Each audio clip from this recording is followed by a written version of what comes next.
technically, despite having the most wins in both the AL and all of Major League Baseball, 52 of them for New York, no longer the best winning percentage. You expect your front offices to hit that gas pedal when it comes time to get a better team on the field post All-Star break, because the one thing that you know from the Yankees and the Orioles is what, Ben? You're going to fight with each other throughout the stretch here, and you want home field advantage. The Early Line, only on SportsGrid. You know, this guy is the mad scientist. I mean, he's all about green density. So in my mind, I feel like he's going to have the green speeds dialed in, and the angles needs to land them and all that sort of stuff. I feel like he's going to be a good spot and playing the course well. And he's going to be hitting less club into a lot of these par threes too. So I just, we're talking about using a live guy. I love Bryson this week. I'm riding with Bryson. Only on SportsGrid. This new sports integrity partnership, Genius Sports, is involved in this. More protection. They said that's going to allow them to beef up their protection and add more integrity monitoring tools to essentially catch bad behavior before it happens. This comes, obviously, after a just ton of scandals we've had across sports betting lately, whether it's the MLB umpire, Pat Hobert. Newswire, only on SportsGrid. Despite me being a Yankee fan, I think Joe would deserve the label as Aaron Judge's biggest fan, not through any bias, but just through the amount of money that he's made anybody who's been betting on him. I just had him for that home run, and I'm going to go back to it today. That home run coming in at plus 230.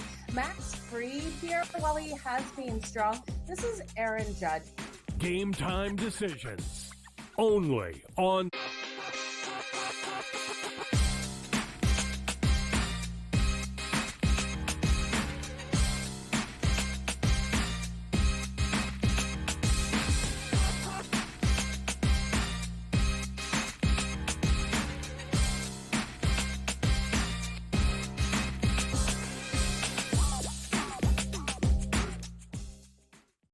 And welcome in, a very happy Friday to you. It is Game Time Decisions here on the SportsGrid Network. I'm Joe Raineri. We appreciate you stopping by, getting ready for what should be a great weekend ahead. Hopefully a profitable weekend ahead. It's going to start with a whole lot of Major League Baseball getting ready to kick off here in just about 20 minutes as the Miami Marlins will be taking on the now very shorthanded Philadelphia Phillies here. And yet, as you can see the price there, it appears that maybe word hasn't reached that both Bryce Harper and Kyle Schwarber are going to miss at least 10 days, as they were both placed on the IL. And this is not great here. Not one, but two. It's bad enough last night that you couldn't hold on to beat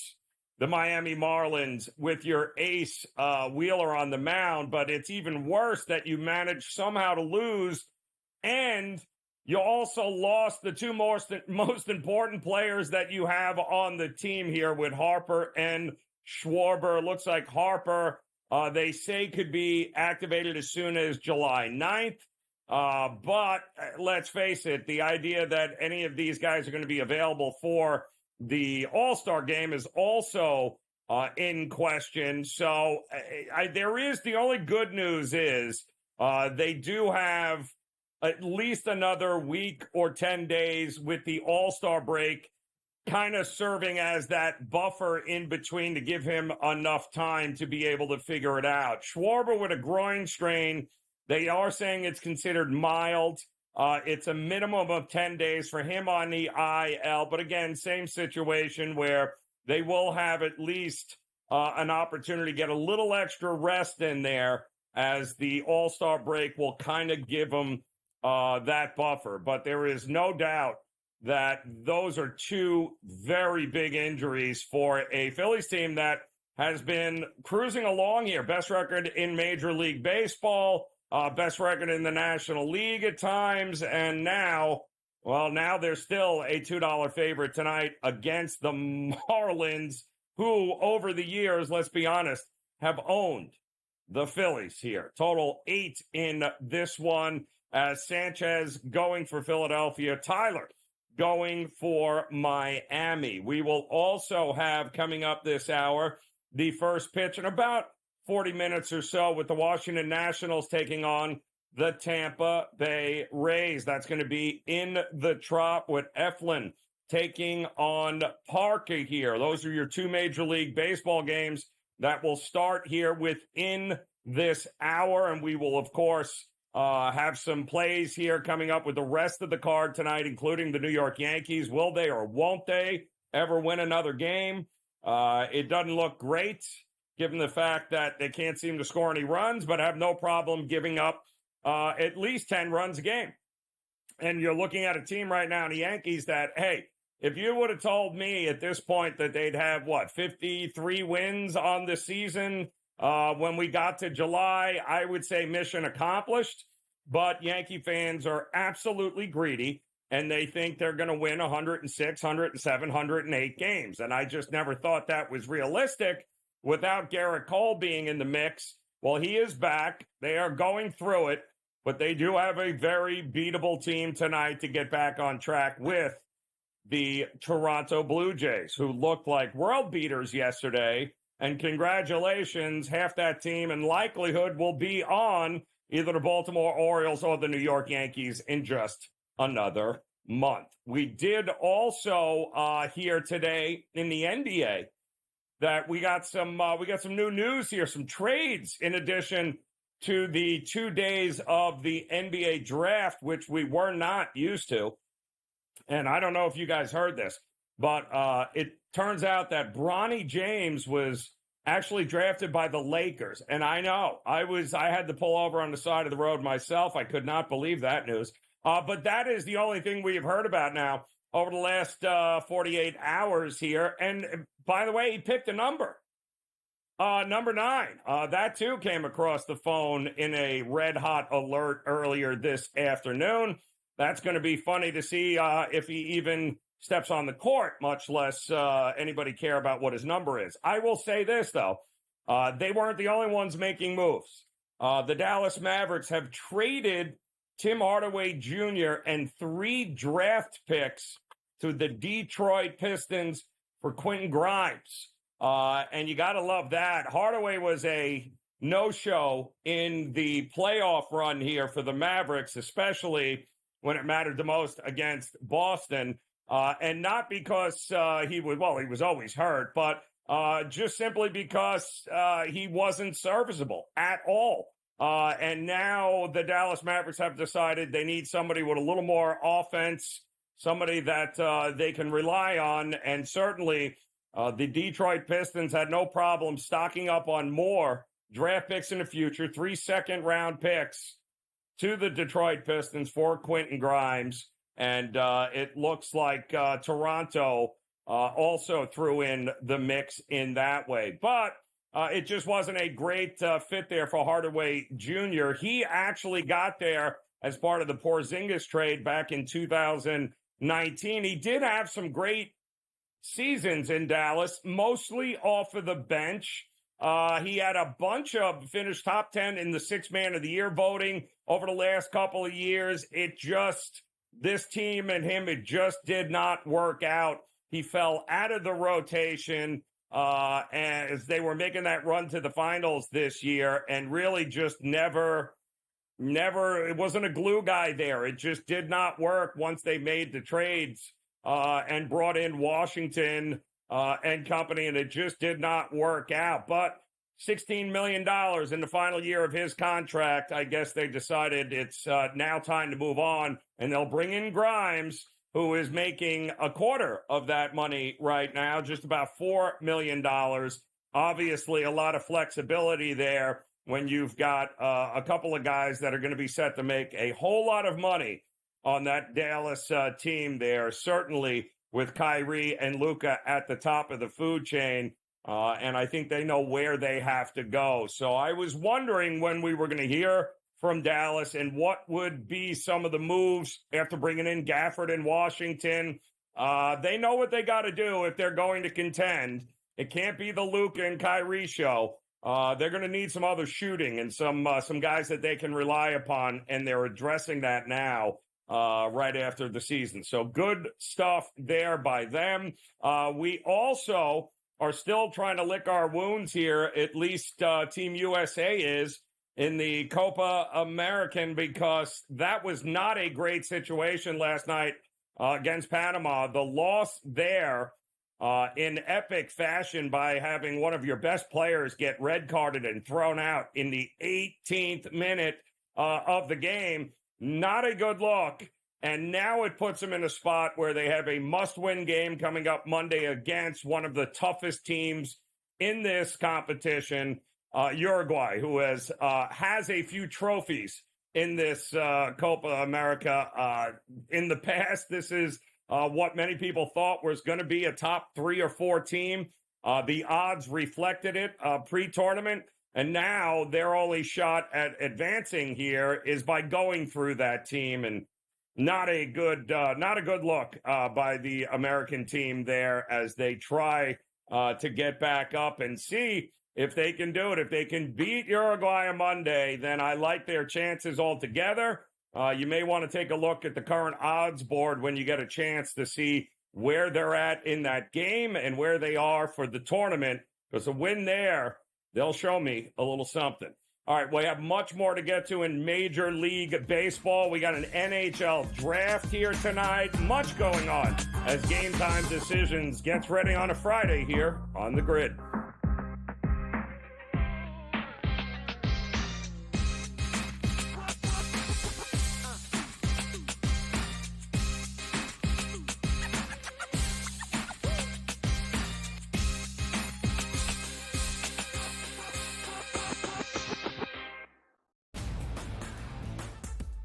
Technically, despite having the most wins in both the AL and all of Major League Baseball, 52 of them for New York, no longer the best winning percentage. You expect your front offices to hit that gas pedal when it comes time to get a better team on the field post All-Star break, because the one thing that you know from the Yankees and the Orioles is what, Ben? You're going to fight with each other throughout the stretch here, and you want home field advantage. The Early Line, only on SportsGrid. I think the one comparison that I'd like to make that reminds me of Tiger is Scotty's ability to make shots on the Sunday look like shots on the Thursday. And Tiger was so good at doing that too. In the high pressure leverage moments, he didn't lose a step. You know, he was still able to hit it pin high. He's still knocking down flag sticks. He doesn't miss-hit it. Only on SportsGrid. This new sports integrity partnership, Genius Sports, is involved in this. More protection. They said that's going to allow them to beef up their protection and add more integrity monitoring tools to essentially catch bad behavior before it happens. This comes, obviously, after a just ton of scandals we've had across sports betting lately, whether it's the MLB umpire, Pat Hoberg. Newswire, only on SportsGrid. The Bostonian versus the book. I mean, here's the question. I know hockey players are pretty superstitious. Do they start to ask themselves the question of being like, we signed Corey Perry? We did what? No. We signed Corey Perry? Good news, boys. We're going to the Cup Finals. Bad news, boys. We're losing. Well, at some point, you got to win one for Corey, right? I guess Get on so. the team and like, wow, this guy, we gotta win one here. The Bostonian versus the book.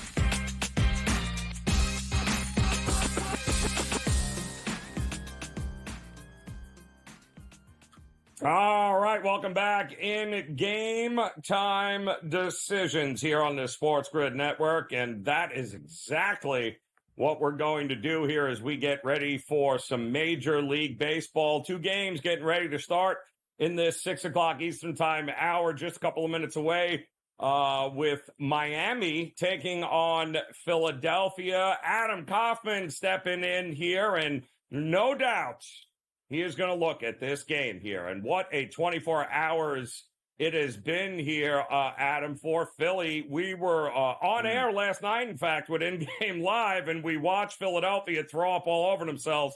And then in the process of not only blowing a 3-0 lead, they managed to somehow lose both of their best players there in Harper and Schwarber, now on the 10-day IL.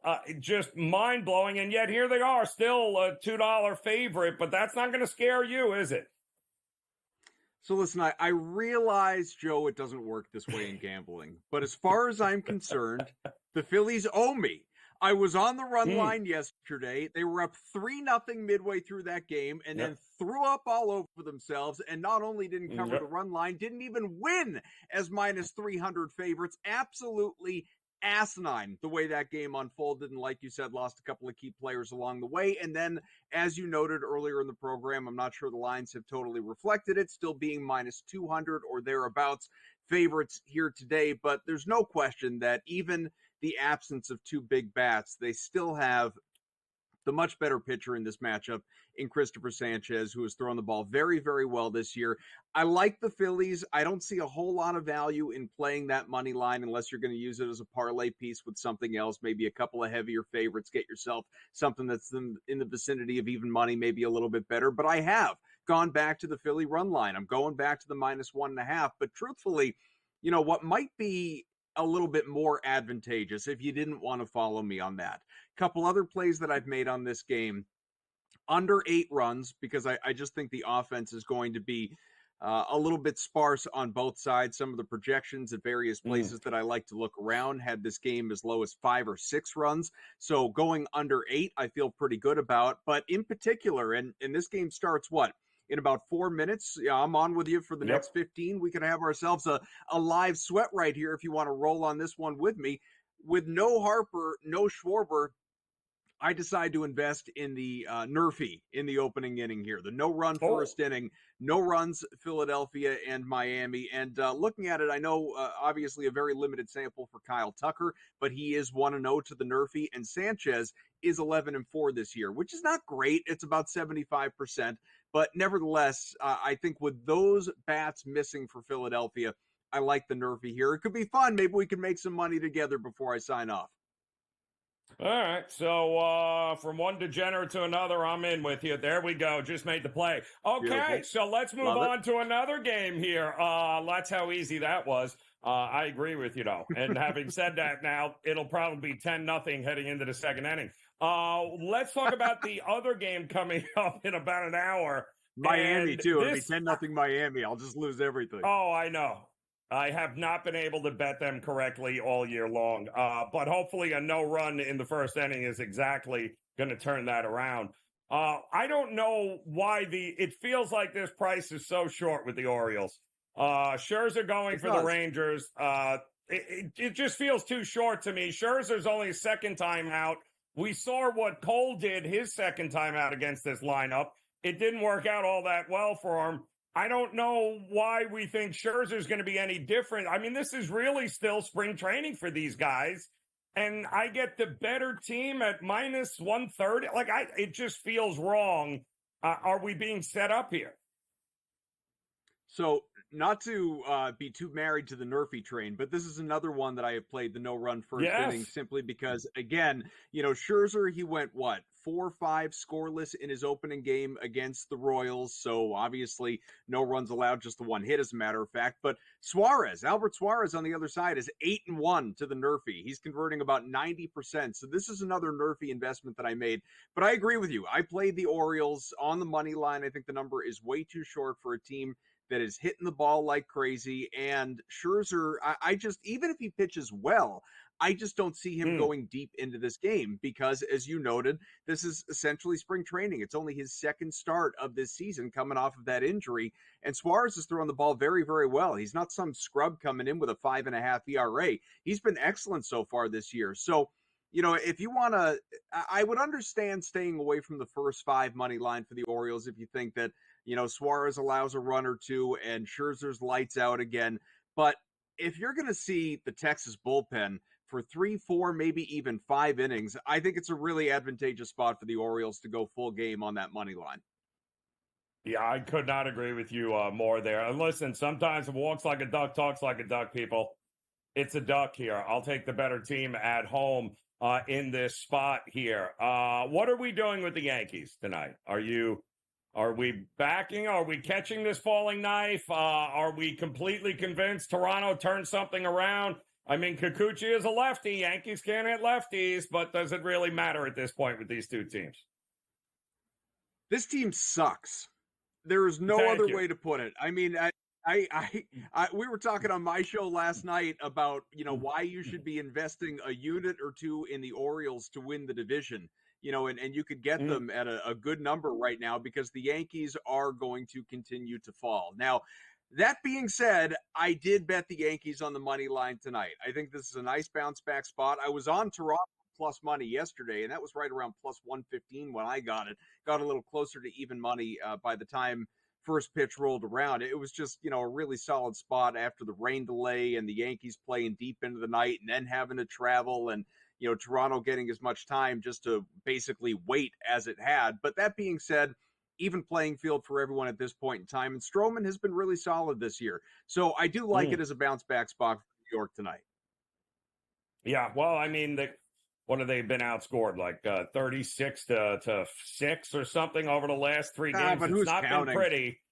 But yeah, I mean, who's counting? Unless, of course, you had the Yankees and any sort of team total in the last 3 games. Then you know it all too well. All right, stay there, Adam. I want to get your thoughts on your Red Sox coming up and also the Dodgers tonight. Can't wait to get your thoughts on that one as well. Game Time Decisions continues here on the Grid.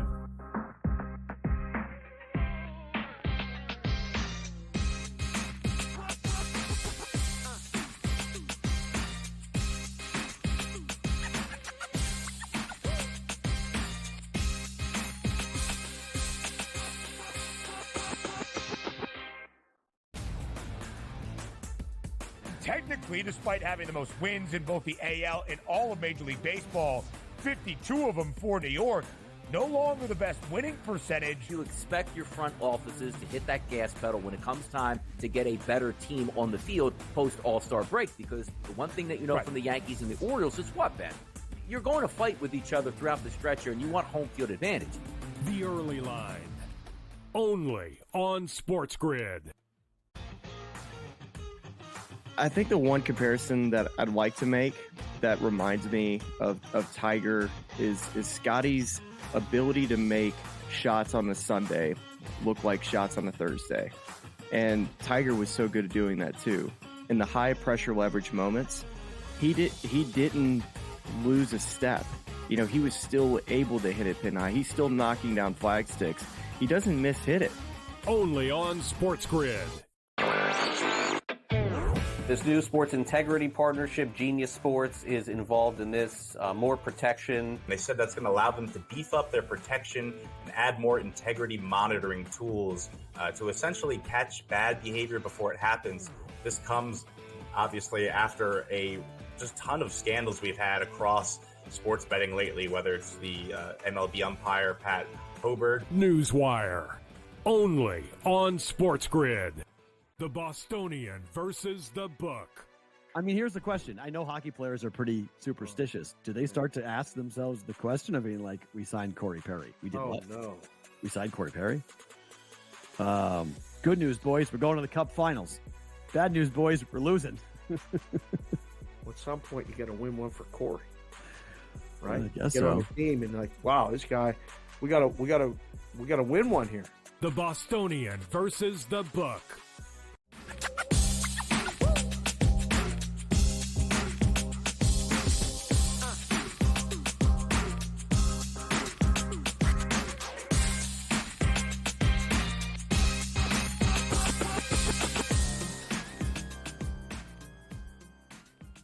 All right, welcome back in Game Time Decisions here on the Sports Grid Network. Joe Raineri alongside Adam Kaufman here as we are underway in tonight's slate in Major League Baseball right now. Top of the first here, still no score, good thing, since Adam sucked me right up into going with a Nerfy here in this Marlins and Phillies game. So we're going to keep an eye on that. But I did want to get your thoughts on your Red Sox in an interesting spot tonight. Both of these teams seem to have maybe turned it around here a little bit. Feels like, and you're there, hot, humid day, Fenway Park. I keep looking at the total, wanting to go over, but how are you looking at this one here tonight? So I bet the Red Sox first 5. I think some interesting numbers. Then, forgive me, I'm going to look down at my phone and read to you because I couldn't possibly memorize these if I tried. Somebody sent me these along, and I think it's interesting.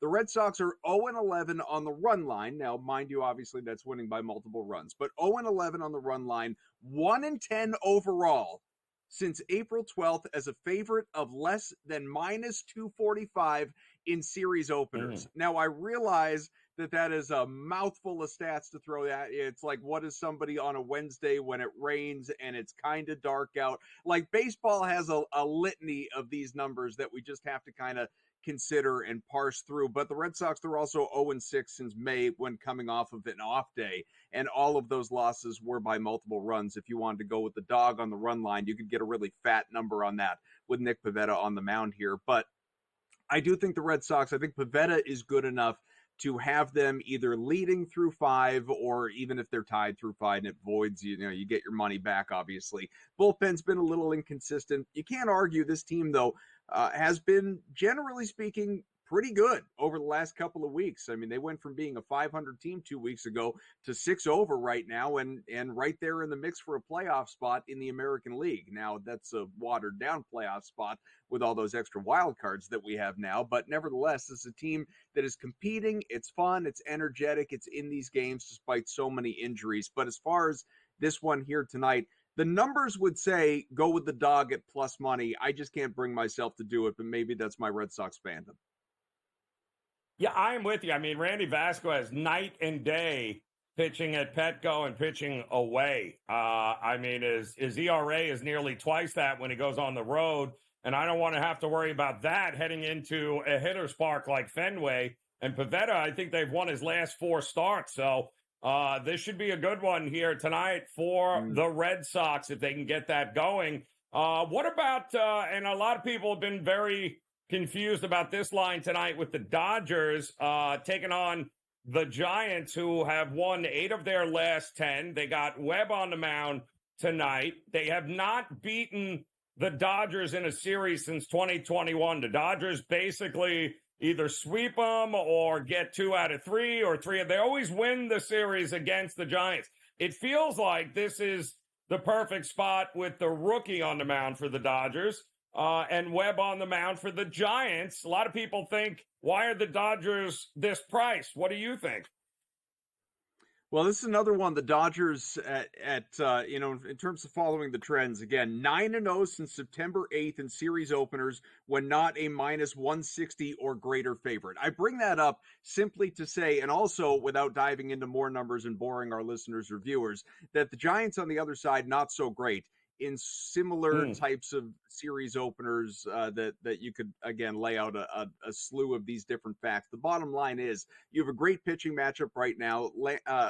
You have Landon Knack, who, just with personal bias, my son's name is Landon. I'm a little partial to the kid. I like when he pitches. But also, it doesn't hurt that he's good. We've seen him out there for a half dozen games so far this year. He's got a slim sub-3 ERA. Webb is solid on the other side, which leads me to lean, not a heavy bet, but lean toward the under in this one. This is another one that I played the Nerfy on because I just, even though the numbers aren't, wonderful for Webb when it comes to the no-run first inning, he's only converted about 65% of the time. You can tell it's just a bet I like to play. I think it's, they can be really streaky. We saw like a couple days ago, the Nerfies were 14-1. It was kind of crazy. And so I've been leaning into some of that lately when the pitching matchup dictates it, pardon me. And I think this is another one with Webb against Knack. But I like the Dodgers. If you could tell me I can get the Dodgers in the vicinity of minus 120, 125 as a favorite, obviously, despite being on the road and the Giants admittedly being a good team, that's a virtual auto play for me. I'm just so turned off. The public loves the Dodgers here tonight. They think it's too good to be true, and I know. It just worries me to no end. Adam Kaufman, as always, the public loves the White Sox. Well, they better love the Nerfy here in the Phillies game.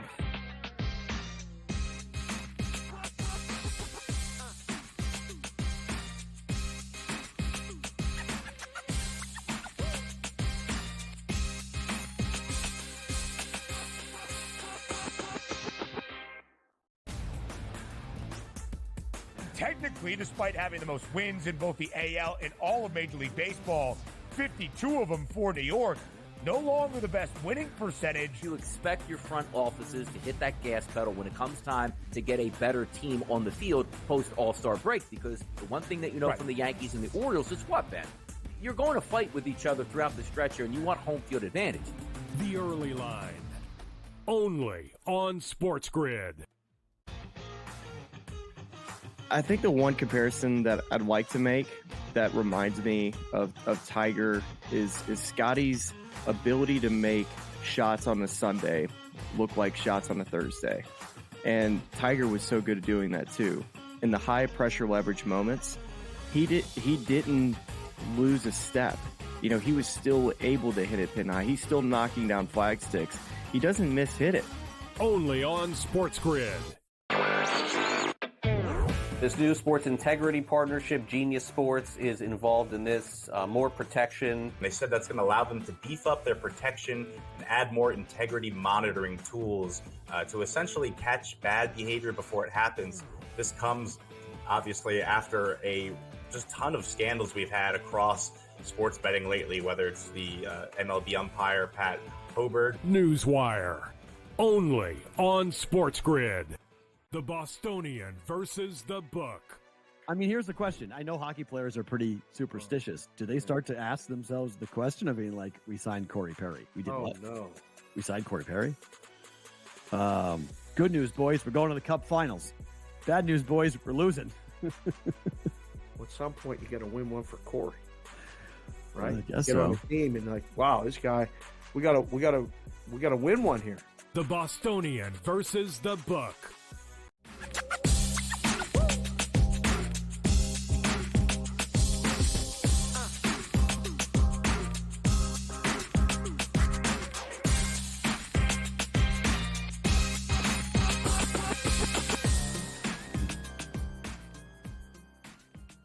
All right, welcome back in. Game Time Decisions here on the SportsGrid Network, as we are now 2 outs here in the bottom of the first with the Phillies taking on the Marlins. Those of you that joined us here with Adam Coffin, we jumped in on the Nerfy here, and hopefully it stays 0-0 by the time this inning is over.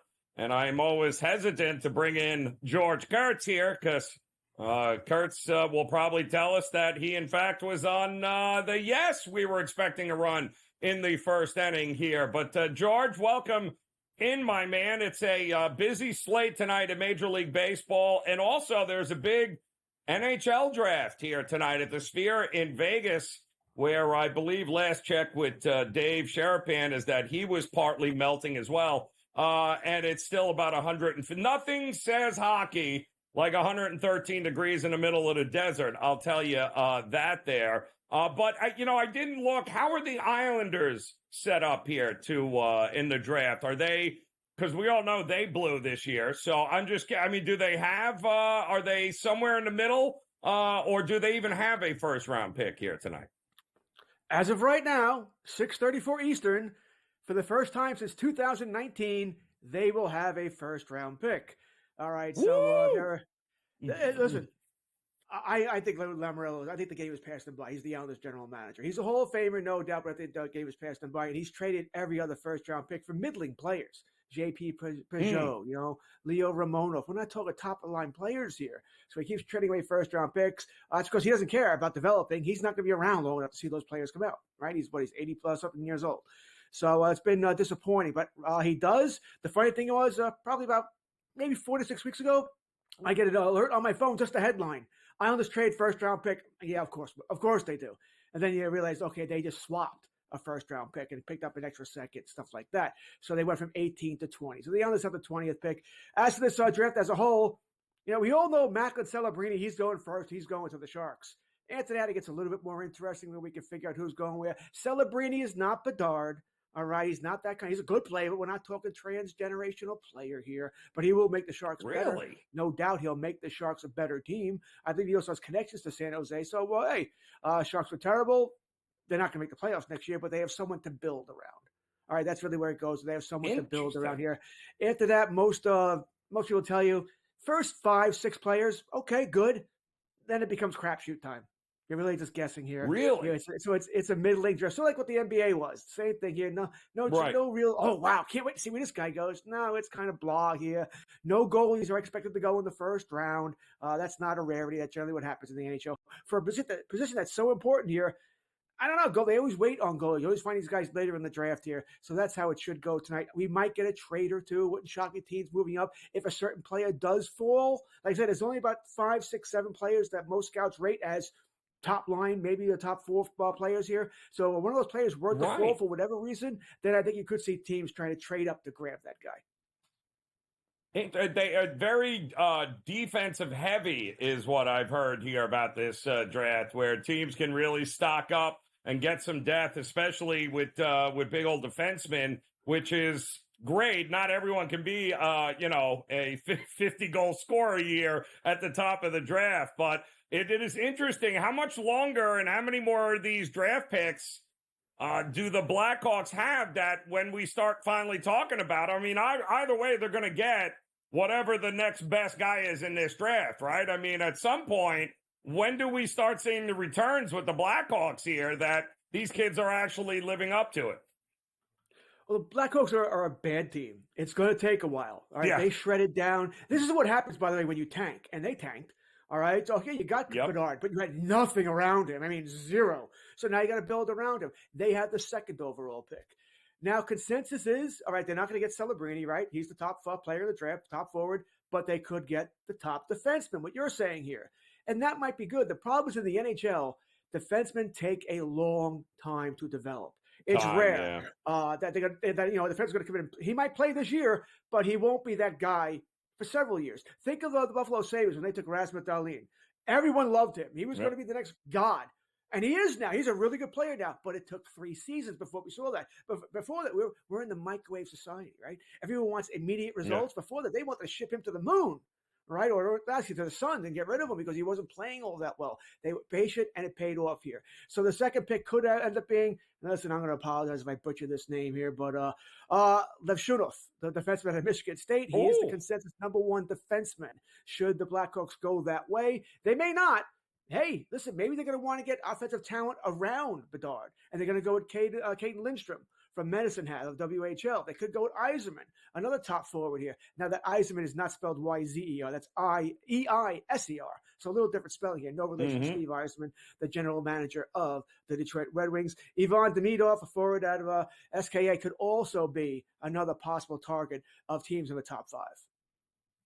Interesting here. And one other question I thought, talking this morning, how close is Ottawa here? Because they got a top 8 pick. I think they have the number 7 pick. They got Olmark. When you make that trade, right, and you bring in, you must think you're a goalie away from really making a run. Everybody thought Ottawa was going to be the team last year, Kurtz, and everyone lost every future ticket they bet on them. But they've got the pieces, and you go and you got a top 7 pick here tonight, and then you go out and you trade for Olmark. So are they thinking they can actually make a run to the playoffs here next year, or how much did they underperform? Olmark makes them a better team. But the surprise for me, Joe, was that they didn't, when they acquired him, they didn't get a contract extension done right away. Like it wasn't part of the deal because he's only there for 1 year. So that's strange to me, which means they must be going for it this year. The pieces are sort of in place. Olmark, I don't know if I'd say he's a top 5, but he's right outside if not. All right. So, but he also played with a much better defense in Boston. The Ottawa defense has names we know, right? We know Thomas Chabot. Yeah. We know Jake Sanderson. Yep. We know Jacob Chikrin. Yep. But they all are on the offensive side of defense, right? They need a true defensive defenseman here. I've done a mock draft, believe it or not, for hockey. I like doing them; they're fun.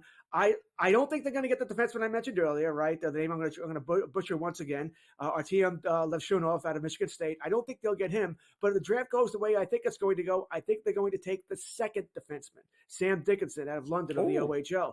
I think that's a nice pick for them, a nice solid defenseman here, big guy. Big guy can help clear out the front of the net here, and I think that's what they need. So I expect Ottawa, even if they don't take Dickinson, maybe it's another defenseman, but I think Ottawa is looking for defense here. The offense, it may not be, it's not a Toronto Maple Leafs, but it's a good offense. It can score. You got the goaltender now. You got to shore up the defensive side of defense. You can score on defense, no doubt you can. I think that's probably the pick I feel best about. Would be Ottawa taking a defenseman, and I think it'll be Dickinson. Yeah, well, it's, you bring in Allmark because you were dead last in the NHL in goaltending last year, but you got plenty of pieces, certainly offensively. So I think Ottawa and Buffalo probably in that this draft should help them at least gain another piece to making the playoffs. Is that fair, Kurtz, for next year? Because I think Buffalo and Ottawa probably in that same boat where maybe one or two more pieces here and they can make a push. I agree. You might put Detroit in this category as well, by the way. Remember, that division alone, Boston now lost Allmark. They're getting a little older in the tooth here, right? Pasternak, Marchand getting up there. They got Tampa Bay. They're all old, right? Hedman, Stamkos, even Kucherov getting up there. And Stamkos is a free agent. We don't know if he's coming back to Tampa Bay right now. I'm sure these teams, you mentioned Ottawa, Buffalo, even Montreal, by the way, Detroit, I'm sure they're smelling a chance to move up here. Yes, I was on Ottawa last year. Was wrong. I thought they were ready to take the next step last year because I like their talent here. Maybe this will be the year. You got the better goaltending, and goaltending to me is everything in the NHL. You got it. It should stabilize that unit. I do like Ottawa to push for a wild card spot. I guess one of those guys is going to one of those teams is certainly going to make a run here. All right, Kurt, so don't go anywhere. We got Major League Baseball getting ready to start. The Yankees, of course, will be a topic of conversation.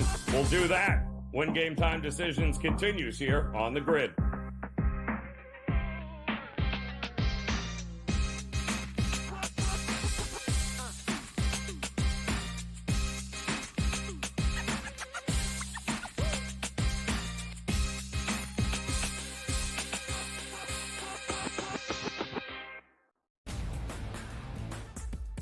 Technically, despite having the most wins in both the AL and all of Major League Baseball, 52 of them for New York, no longer the best winning percentage. You expect your front offices to hit that gas pedal when it comes time to get a better team on the field post All-Star break, because the one thing that you know from the Yankees and the Orioles is what, Ben?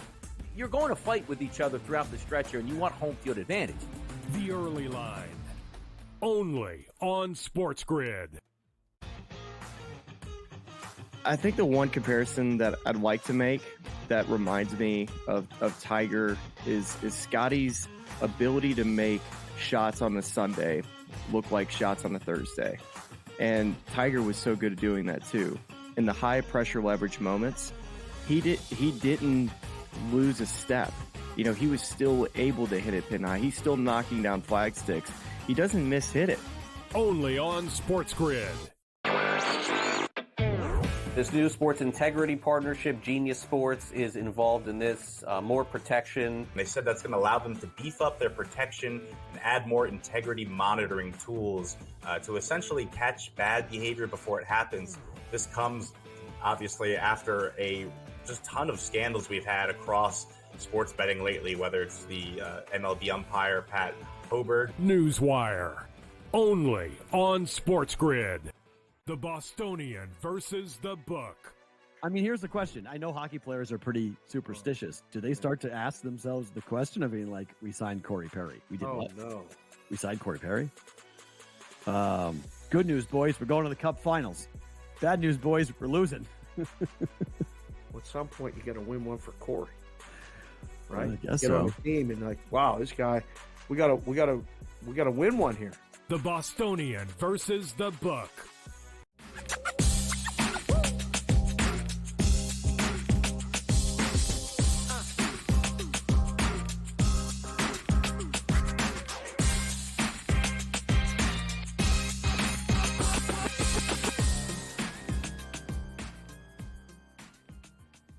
All right, welcome back in Game Time Decisions. Before we dive into some Major League Baseball, we do have some breaking news in the NBA here, and it just seems like the NBA just wants to garner all the headlines here over the last week, even though their season is over, but they don't care.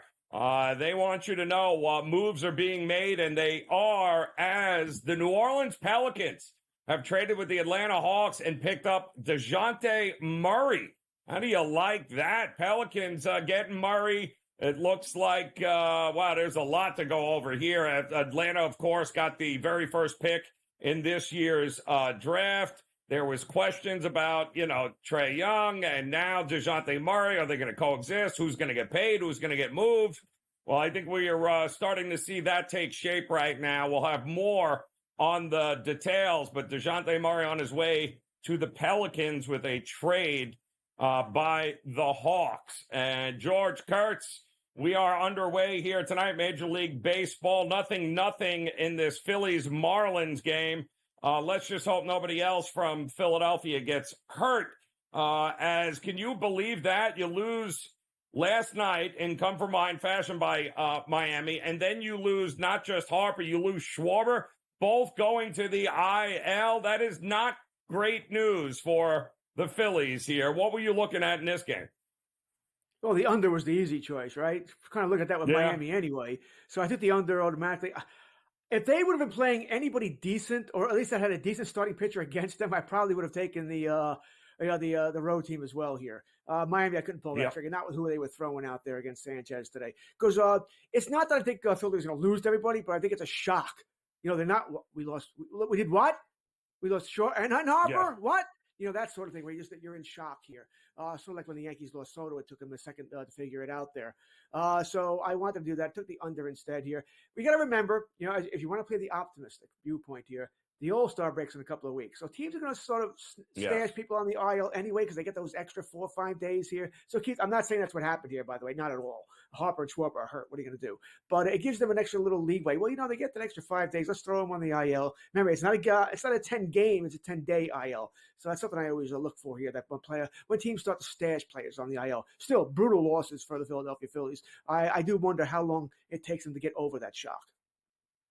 Yeah, it's, they had a very successful first half. They're usually all about the second half, but they've done enough early to carry themselves over the next month or so and hopefully get those guys back much healthier than they are right now. Speaking of healthy, the Yankees are terrible, and they are not healthy in any way, shape, or form. I'm hearing rumors now about maybe they're going to get Bellinger after all because they know they need another bat. But they also wouldn't hurt to get some pitching. But none of that is going to matter if they don't start winning some games here. It's been a rough go. Stroman on the mound. Kikuchi is a lefty. We know they don't hit lefties well. So what gives here tonight in this one? Of course, the joke would be right now they don't hit anybody well. Lefties, righties, ambidextrous, or anything else right now. Mm-hmm. I'm going to ride the streak, and I'm going to bet against the Yankees. Right? They're not losing; they're getting crushed. Right? They're getting, bum crushed. But after the second inning, it's 6-2, 6-1, 6-0 every game now. What was it, 8-0 last night? So I'll keep betting against them. And Kikuchi is a left-hander. I think he's had 2 starts against the Yankees this year offhand. One was good, one not so good. But still, Yankees don't hit lefties. They're in a rut here. I don't see how you're betting on the Yankees. You want to leave it alone? Fine, leave it alone. But I'll take the Blue Jays here. I'm going to ride against the Yankees so they prove they can do something. You already said it, Joe. They're not pitching. Although Stroman had a good outing his last start, but it was terrible to start before that. Their relief pitching is in shambles, and they're not hitting. Their lineup, every time you look at it, looks like a spring training lineup. It's a joke. The team is poor roster construction, and now they're paying for it. So I don't see how you're doing anything but betting against the Yankees until they show life. Yeah, well, it's interesting. We're still a month away. July 30th is the trade deadline here. So teams have about the next 30 days to scout and figure out where they want to go, Kurtz.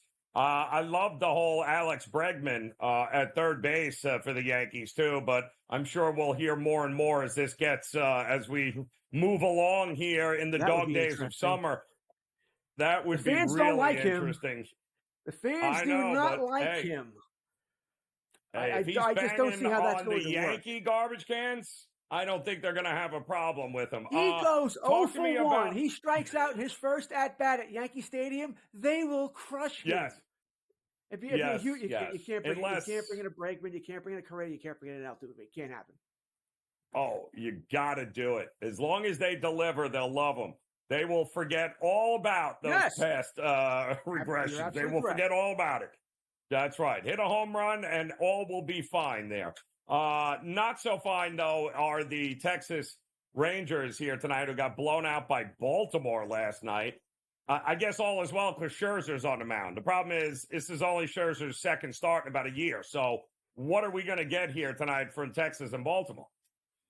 I took Texas here. It's not that I'm in love with Scherzer. I'm not. But he did have a good first start here. All right. Then Baltimore's throwing Suarez. I think Texas is going to hit Suarez. So you're going to be plus money? Fine. Give me the Rangers here tonight. Baltimore's the better team. All right. Listen, I think Baltimore's the best team in the American League. I've said this over and over again. I think they can be a great team if they were to pick up at least one starter, maybe two by the deadline. I mean, good starters. And they can do that with their prospects. Right. They have more than enough prospects. They have so many prospects. This is not a joke again. They have so many prospects. They have no place to play these guys because they all play the same positions. They need to make deals for established star players, which they should be able to do here. So, yes, give me the Rangers tonight, mainly because Scherzer should be able to keep those bats in check. And I think the Rangers will hit Suarez. And then why are we not betting the over at 8.5? What am I missing here at Camden Yards and another hot, humid night? What are we doing here, Kurtz? It feels like the over, it's just begging to be bet here, no? The problem is, what if Scherzer does shut down Baltimore? I don't think Texas will crush Suarez, but I wouldn't bet the under. Either I bet the over or I would leave it alone. But if he gets to the over, I'm also worried that Scherzer got crushed then, and I didn't win. Yeah, I mean, if you think the Rangers are going to score some runs, I don't see how this thing stays under 8.5. All right, you backed Bregman and the Astros. We saw that too. So get out of here. I'll see you tomorrow for In-Game Live as Game Time Decisions continues here on the Grid.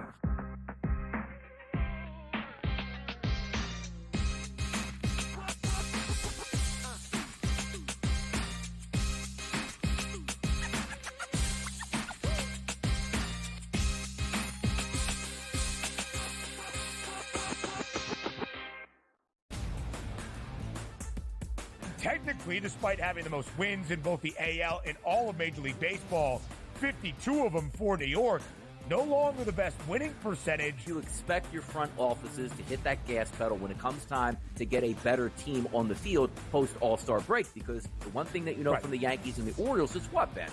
You're going to fight with each other throughout the stretch here, and you want home field advantage. The Early Line, only on SportsGrid. I think the one comparison that I'd like to make that reminds me of Tiger is Scotty's ability to make shots on a Sunday look like shots on a Thursday. And Tiger was so good at doing that too. In the high pressure leverage moments, he didn't lose a step. You know, he was still able to hit it pin high. He's still knocking down flag sticks. He doesn't miss-hit it. Only on SportsGrid. This new sports integrity partnership, Genius Sports, is involved in this. More protection. They said that's going to allow them to beef up their protection and add more integrity monitoring tools to essentially catch bad behavior before it happens. This comes, obviously, after a just ton of scandals we've had across sports betting lately, whether it's the MLB umpire, Pat Hoberg. Newswire, only on SportsGrid. The Bostonian versus the Book. I mean, here's the question. I know hockey players are pretty superstitious. Do they start to ask themselves the question of being like, we signed Corey Perry? We did what? No. We signed Corey Perry? Good news, boys. We're going to the Cup Finals. Bad news, boys. We're losing. At some point, you got to win one for Corey, right? I guess Get on the team and like, wow, this guy, we gotta win one here. The Bostonian versus the Book.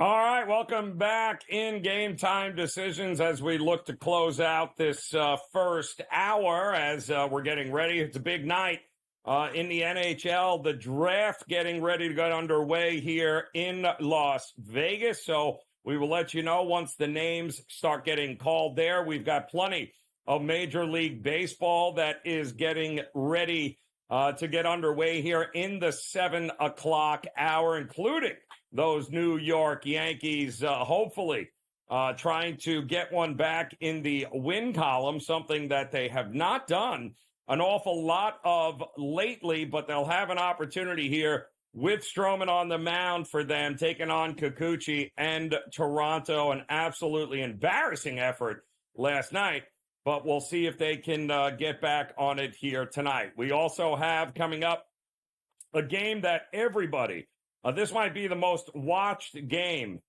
tonight by nobody, with the Rockies and the White Sox tonight. They'll be going at it, and it's hilarious how much money is rolled in on the White Sox tonight, as they are look at that favorite here. They're almost $1.60 favorite against the Rockies here, which is just head-scratching. Hudson will be throwing batting practice for the Rockies. Thorpe will be doing the same for the White Sox here. I can't think of two teams I can trust less, and it's got to scare you when everyone is running to the window betting the White Sox here tonight. That is going to be a very interesting outcome, although the White Sox did just win a game 1-0 against Chris Sale in Atlanta, so there is always that. The Mets at Citi Field taking on the Astros. Quintana on the mound for the Mets, taking on Blanco for Houston, and I like Houston in this one. Call me crazy. I think the Astros will get to Quintana here. I think there is, of these two teams, and they have both been very good over the last month, only one of them, I think, is playing way above their heads here, and it's not the Houston Astros here. So Blanco and the Mets have not seen Blanco. They really don't have any history against him. So this is going to be the first time the Mets here have seen him. Obviously, I think they'll be able to get to Quintana, who is also, last couple of outings, been riding above his pay grade here. I do think this comes back down to earth. I think the Astros keep rolling. I think the Mets come back to reality. We do have one other game coming up here just after the top of the hour. That will be the Red Sox and the Padres at Fenway Park here. And, the Padres at home is one thing. The Padres flying across country to the East Coast, it wasn't that long ago, and they had a great home trip when they just came out 6-1. I think they went on this last homestand.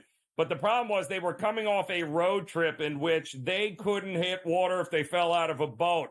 Think Philadelphia Phillies and how embarrassing that was. Not to mention, they've got Randy Vasquez on the mound here tonight, and he is a much better pitcher at Petco, like most pitchers are, since it is a pitcher's ballpark, than he is at home.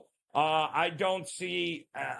I want to back the Padres in some way, shape, or form in this series. I just don't think tonight is the way to do it. Pivetta has been very, very good. In fact, the Red Sox have won his last 4 starts here, and I think they won't have a problem here getting to Vasquez, more so than I think they have a shot at getting to Pivetta here. So I do like the Red Sox. They've won 8 of their last 10. The bullpen is very underrated. And if Pivetta pitches as good as he has over the last couple of starts at home, I think they'll have an opportunity not just to win this game, but you can get the Red Sox lay that run and a half here tonight and expect it to be a rough one for the Padres. I hate that whole time zone. They've already proven they can't win in the East Coast here. It's been a rough go of it here for the Padres. And we've got plenty other games coming up a little bit later here. The Braves go from getting shut out against the White Sox to being at home, taking on the Pirates. Mark Zinno will join us coming up this hour. We'll get his thoughts on his Atlanta Braves with Charlie Morton on the mound. Not to mention big National League Central battle, Brewers and Cubs coming up in the 8 o'clock hour, along with the Guardians and Royals. and you will have a little late night baseball here with the Dodgers and Giants tonight. Always a big rivalry, and we'll dive into that when Game Time Decisions continues here on the grid.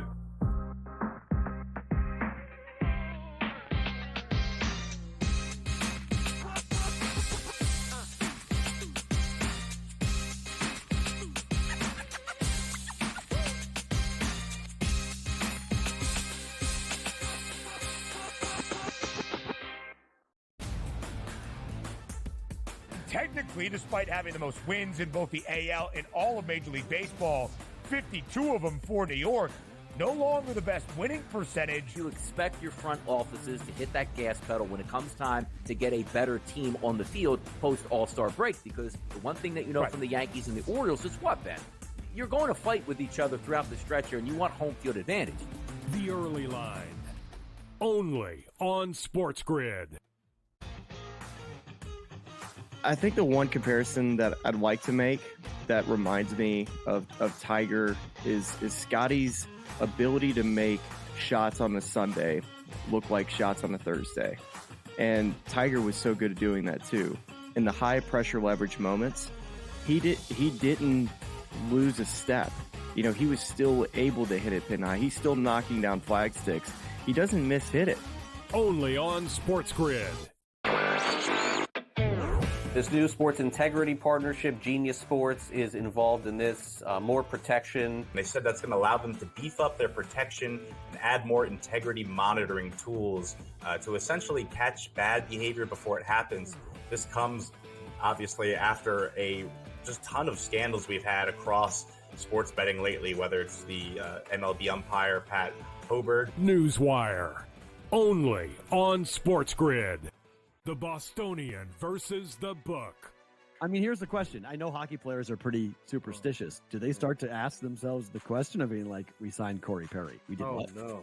We signed Corey Perry? Good news, boys. We're going to the Cup Finals. Bad news, boys. We're losing. At some point, you got to win one for Corey, right? I guess Get so. on the team and like, wow, this guy, we gotta win one here. The Bostonian versus the book.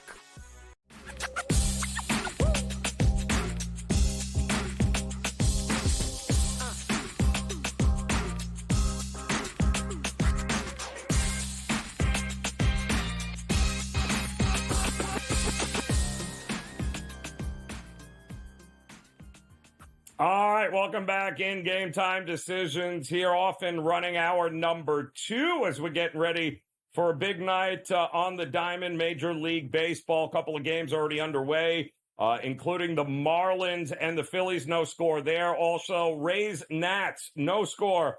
They are in the bottom of the first in Tampa. We do have the Rangers and O's getting ready to start, as well as the Yankees and the Blue Jays. But I do love the slate coming up a little bit later here, and I'm still trying to get over, and I'm sure he is as well, as Mark Zinno stepping in and joining us here on Game Time Decisions. Your Atlanta Braves are going to drive me to drink. I have no idea how they lost that game last night, 1-0. I have no idea how you waste a start by Sale like that against the worst team in Major League Baseball. And now they're home taking on the Pirates. And what leads us to believe we can trust Charlie Morton and Atlanta in this spot here tonight? Well, I trust Charlie Morton more than I trust the Braves lineup. I mean, you just got shut out by one of the worst teams in baseball and the worst bullpen in baseball. You couldn't scratch a single run across. Like, it's time to push the panic button on this Braves offense. And Alex Anthopoulos has got to do something to reinvigorate this. You thought maybe when Austin Riley got back and Sean Murphy got back, and that they would start to see some plus. But Marcell Ozuna is the only guy hitting worth a damn. Matt Olson, who led the league in home runs last year, couldn't hit water if he fell out of a boat this year. I mean, it's bad. And this is not a team that can overtake the Phillies in the NL East if they can't score runs. Because the pitching in reality hasn't been all that bad. And look, they're using a 6-man rotation, right? They're trying to save Chris Sale's arm. They're trying to, Ronaldo Lopez, they're trying to bring him along slowly. Like, they have this plan in place that's pretty unorthodox. And if they were scoring 5.5 runs a game like they were last year, they'd look like geniuses. But right now, because they are where they are and they're just sort of scuffling through the first 2 months of the season. Now going on full 3 months of the season, it's like, okay, we'll make the playoffs, but guess what? This is not a Right. World Series team. If they can't score, they're dead in the water. And I trust Charlie Morton tonight more, like to pitch me to an under than I do the Braves to hit me to an over. I kind of agree with you there, and I want to take an over in this ballpark as well on a hot, humid night, but it's a Martin coin Perez. flip to me. Martin Perez I is know. terrible. He's got to take the over every time that dude pitches, but you can't trust this Braves offense. There's nothing about it you can trust. Nope. I want to take the over in Toronto and the Yankees, and I can't do that either. Yeah. Oh, by the way, when when the Braves are still being priced this way as a near 2-1 favorite, it should raise along. Like the market is not adjusted to the Braves yet and the way they are.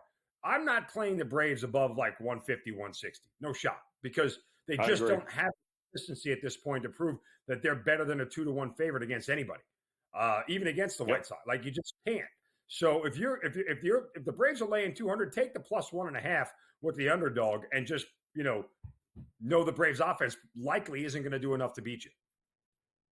I agree 100% there. We have another game coming up. This was a good one last night. The Royals taking on the Guardians, Game 2. Royals got it done with great pitching, Waka again, and the bullpen shutting down the Guardians 2-1 last night. Not so. We got McKenzie on the mound tonight for the Guardians, which usually means we're going to get runs. Marsh on the mound for Kansas City. It just feels like this is an over. Can we trust the lineup of the Royals to get to McKenzie and score enough to get this thing up and over? Well, I think yes. I mean, Tristan McKenzie has been an absolute dumpster fire all year long. Mm-hmm. He's given up at least 3 runs in 5 of his last 6 starts. He's bad. I mean, this is a guy with a 4.66 ERA, a 1.5 WHIP. He's got 46 walks, Joe, in 73 innings. So that's more than one every other inning. And he's given up 17 bombs on the year. Like, these are big numbers, like eye-popping numbers. Like, hey, man, why are you still in the rotation kind of numbers? Alec Marsh, who starts for the Royals, he gets better than 5 runs of support per start. Royals are 9-5 with him on the mound this year. Like, I feel like this is mispriced. I feel like the Royals are a big discount here because the Guardians have been so good and their offense has been so good. And yeah, you're depending on Alec Marsh, whose numbers haven't been all that great either, to kind of get you through. I mean, his ERA is in the mid-4s, but at least he's keeping the ball in the ballpark for the most part. So, I think the over would be the play, but I would just look to Kansas City and their team total over in the first 5 against McKenzie. If it's 2.5 and the guy's given up at least 3 in 5 of his last 6 starts, why try to buck that trend? Run with it and just play against McKenzie. Yep, I agree. I love that look there. Also, another game late night. I don't know if you had a chance to watch Detroit and the Angels last night. Funny thing about that game. It was all the runs seemed to be scored in the 3rd inning. I think it was amazing in the first 5. Thing there, but do we trust Detroit to bounce back in this spot here tonight? The Angels are feisty. They either win or they get blown out. So which one is it tonight? What do we get from the Angels? I mean, look, can we just go back to last night? What a bad beat that was. I had under 4.5 in the first 5 with Jack Flaherty on. Joe, Jack Flaherty gave up 3 home runs last night, including a 2-out, 2-strike, 2-run homer in the bottom of the 5th to go from 3 to 5 and make me a loser. Like, Jack Flaherty had given up a total of 5 home runs since the beginning of May. He gave up 3 last night alone. What a bad beat that was last night.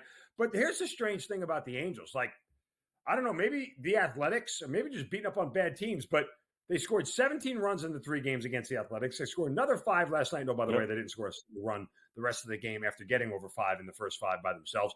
And you ask if Detroit can bounce back. The short answer is no, because they can't hit. And they can't hit on the road. So you're asking the Tigers to do something out of the ordinary. Look, and they're starting Zach Plesac. What do you know about Zach Plesac? Nothing. Oh, and I don't know if it matters. I mean, his 8.6 ERA is probably disturbing. His 1.5 WHIP is disturbing. He's only made 2 starts on the year. He's given up a combined 9 runs in 9 1/3 innings. So, like, nothing is good here. But still, the Tigers faced a pitcher last night who hadn't pitched since last year and only had 3 professional starts under his belt. And that dude, in 8 innings, gave up no runs and struck out 8. So if there's ever a get right spot for any pitcher who's got an 8.68 ERA, it's against the Detroit Tigers on the road. Yep. Yeah. Well, and listen, Maeda on the mound, he's had some troubles, but the bullpen is ready to go for Detroit. They'll pull him if there's an issue. It does feel like this is a good spot to back. Clarity in the 5th inning last night. Correct. Yeah, unlike that. That's correct. Unlike yeah. Right. Yeah, that was not great there. But he did look good for the first through the 4th inning. So we've got that. We do have... It goes back to the same adage. If managers and coaches managed and coached to cover spreads, they would win so many more games. Right? Correct. If he was playing there to keep it 3-0, there's a much better chance they can get back in that game than 5-0. It's just that logic that you use. They're not supposed to think like that, but if they did, they would be in better positions throughout the game. But from what I understand, that would require them to push away the analytics people who call from upstairs and say, you got to wait till he gets to 54 pitches as opposed to, the 48 and the struggling that is having. So that's the big problem with some of these teams is they live by the analytics, die by the analytics. And guess what? You died last night with them. The Dodgers and the Giants tonight for the late cap here, Zin. It feels like, why in the world are the Dodgers this price? What are we missing here? Actually, don't answer that. Hold on. Stay right there. Stay right there. Hold on. Because there's more I want to dive into with this game with you. I got the best pitcher on the Giants going tonight. I got a rookie pitching for the Dodgers, but that still doesn't explain why this price is the way it is. So don't go anywhere. We'll get your thoughts on that game as Game Time Decisions. Well, we'll continue here on the grid. Happy Friday.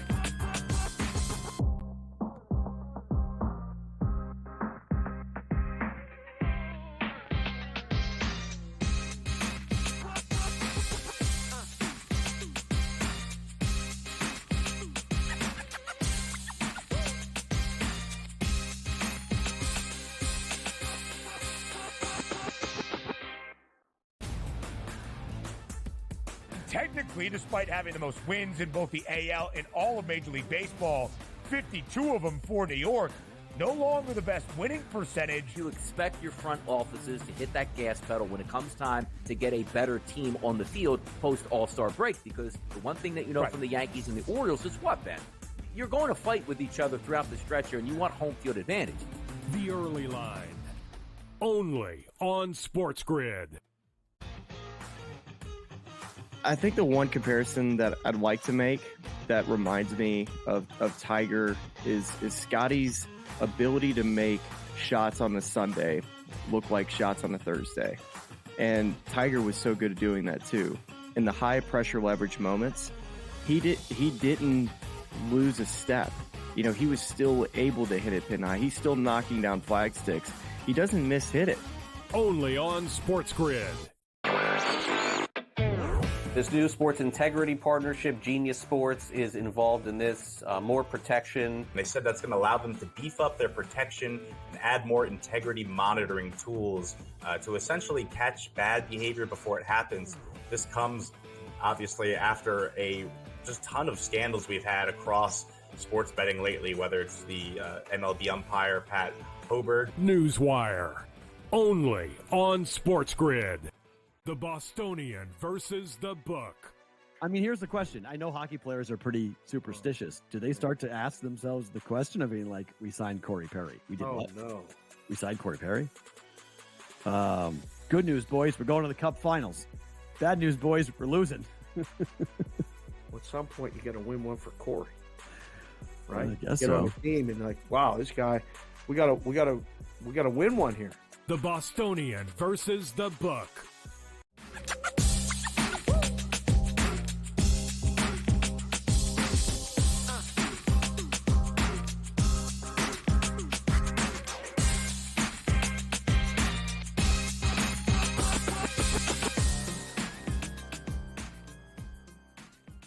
All right, welcome back in Game Time Decisions here on the SportsGrid Network as more Major League Baseball underway right now. Opening game for the Mets at Citi Field against Houston, and Altuve welcomed the Mets, or though I guess the Mets welcomed Altuve with a home run, leadoff home run, 1-0 there over the Mets there. 0-0 Padres and the Red Sox. Yankees and Blue Jays, top of the first, still no score there. Mark Zinno joining us here, coming back for us. I want to get your thoughts on this late game here tonight because a lot of people scratching their heads with the Dodgers taking on the Giants. Dodgers had off yesterday. The Giants had an extra inning loss at home against the Cubs, although they've won 8 of their last 10. They got Webb on the mound going up against a rookie. This is priced as if we're missing something. Are we missing something here tonight, Zen? I mean, I feel like it's mispriced. Like, it depends on how you approach these scenarios, right? Like, what does your mind say? So there's one school of thought that says, well, the spread is that low for, like, the Giants are that, close to even money for a reason because they have a great chance to win this game and odds makers know that, so they're going to price it that way. The other school of philosophy is you get the Dodgers at a price you almost never get them. It's a discount. And when they are this short of a favorite, they end up winning. When the Dodgers have been minus 120 a favorite or less to even money, they're 3-1 this year. Their only loss was to Yu Darvish. They got shut out back when Yu Darvish was unhittable back in the beginning of May.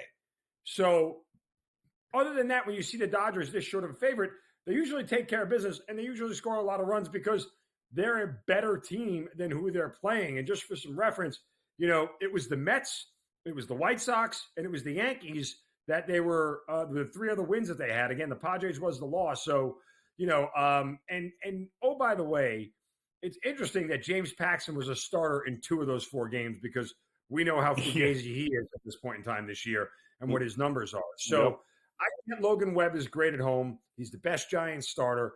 But in reality, you're asking a Giants lineup that isn't potent to go out and score more than a Dodgers lineup that is. And oh, by the way, once you get to the 5th inning, 6th inning, if Logan Webb gets out of there, now you're in the Giants bullpen, a place you don't want to be against the Dodgers lineup. I tend to look at this and go, there's no way the Dodgers should be this short of a favorite. Not against the Giants, not against a team that's a first-place team, not on the, I understand they're on the road, but, like these situations I think this is a case for me where they're mispriced. I'll take the Dodgers and lay it on the money line. Yeah, it's, I'll say this. It's probably the best chance in this series that the Giants have, that kind of pitching advantage on the mound. And we'll see whether or not the bats can come up with it. But it's certainly, the total is low enough to think that it's going to be close. All right, Zin, the news came down a little less than an hour ago. You're an Atlanta guy, so you know that big question marks with Atlanta in the draft with the 1 pick. They went overseas. And we were still left scratching our head saying, what are you doing with Murray? What are you doing with Trae Young? Well, as it turns out, we know what they did with Murray. He's on his way to the Pelicans. And you were saying in the break, they got a pretty decent haul for this trade? Kind of depends on how you look at it. I mean, they get Larry Nance Jr., Dyson Daniels. They get a first-round pick next year in 2025, which is what they gave away to get Murray, right, in the trade with San Antonio. So they desperately wanted that pick back. And they get a 2027 first-round pick from New Orleans. So it's a moderate haul. It's not big. But, I mean, for me, I look at this objectively. It's like, okay, standing pat and running this back as it is and adding a draft pick nets you the same result. At best, you're a play-in team. So you got to make a move. You got to do something. They made a move.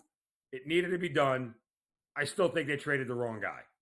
If you look at the team with DeJounte Murray on the floor, they played this thing called defense, which is something the Hawks never play with Trae Young on the floor, which is why they're at best a play-in team because they allow opponents to score 120 points per game.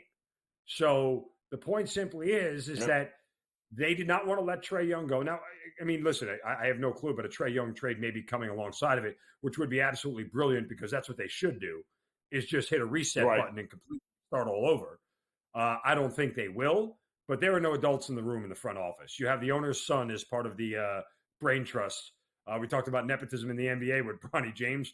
The Hawks are another example of nepotism. Tony Wrestler's son has helped run the front office with Landry Fields and a whole bunch of other 28-year-old nerds who play NBA 2K. So that's who's making these decisions here, which is probably why they didn't get a bigger haul for DeJounte Murray. But I still think they traded the wrong guy. I think when push comes to shove, when it comes down to it, that Trae Young should have been the guy that was going to go. One, because it would have got you more in return. And two, because Murray is just a better defender. The team and the metrics are better with him on the floor and Trae not. After Trae Young got hurt to end the year, they actually played defense. They were better. They were more competitive. But, that's what happens when you draft a guy like Trae Young. He's really, really hard to let go because you're sending a message to the fan base like, hey, we kind of quit here.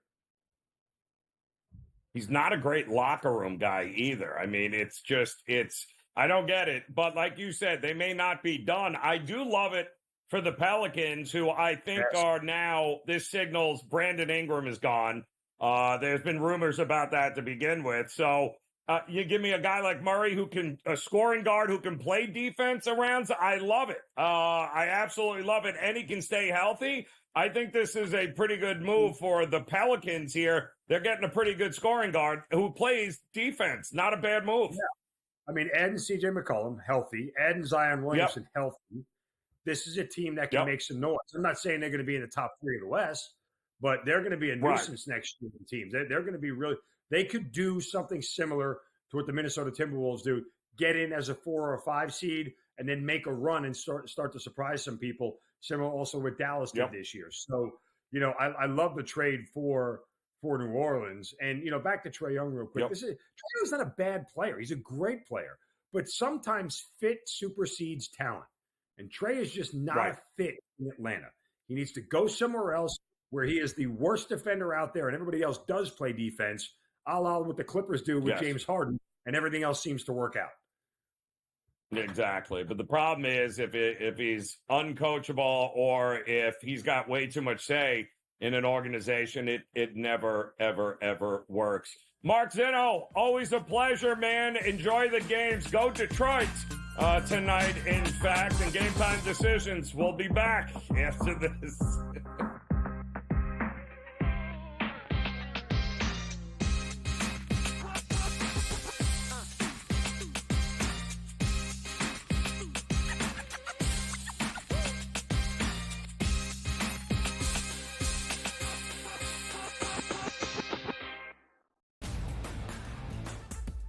Technically, despite having the most wins in both the AL and all of Major League Baseball, 52 of them for New York, no longer the best winning percentage. You expect your front offices to hit that gas pedal when it comes time to get a better team on the field post All-Star break, because the one thing that you know from the Yankees and the Orioles is what, Ben?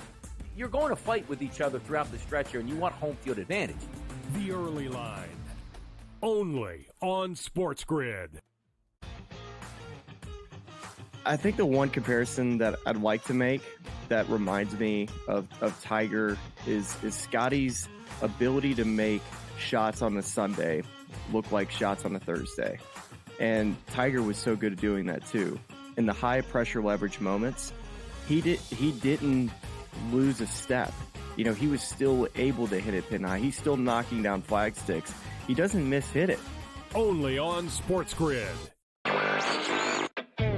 This new sports integrity partnership, Genius Sports, is involved in this. More protection. They said that's going to allow them to beef up their protection and add more integrity monitoring tools to essentially catch bad behavior before it happens. This comes obviously after a just ton of scandals we've had across sports betting lately, whether it's the MLB umpire, Pat Hobert. Newswire, only on SportsGrid. The Bostonian versus the Book. I mean, here's the question. I know hockey players are pretty superstitious. Do they start to ask themselves the question of being like, we signed Corey Perry? We did what? No. We signed Corey Perry? Good news, boys. We're going to the Cup Finals. Bad news, boys. We're losing. At some point, you got to win one for Corey, right? I guess Get so. on the team and like, wow, this guy, we gotta win one here. The Bostonian versus the Book.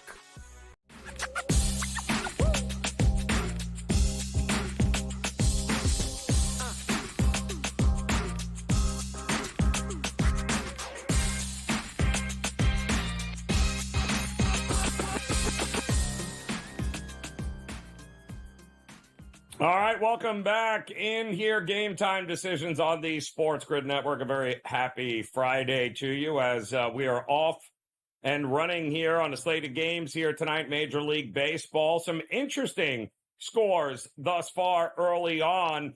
If you had the Phillies and the Marlins being knotted at 0 here through coming up to the bottom of the fifth, congratulations if you had that on the bingo card. And with the Phillies and the news coming out earlier today that Bryce Harper and Kyle Schwarber are now both on the IL for a minimum of 10 days, a groin for Schwarber and a hamstring pull for Harper. Not great news. Two guys, Trey Turner's still not 100% for the Phillies.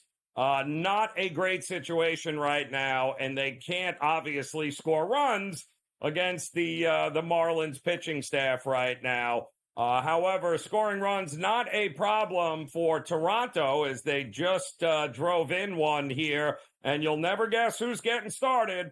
That would be Springer, apparently, driving in Bichette, who is finally healthy as well, and a single now. I think it was a single, a stolen base, and now a single by Springer has driven him in. Springer has absolutely destroyed the Yankees in this first game here, and now he's on his way to doing it again. We are underway in Atlanta, Truist Park. Nothing in that one there. That's just underway. We also are in the top of the second. No score between the Padres and the Red Sox. The Mets in all sorts of trouble here early against the Astros. We've got a bases-loaded situation, 2 outs, 1 run in already in the top of the first for the Astros.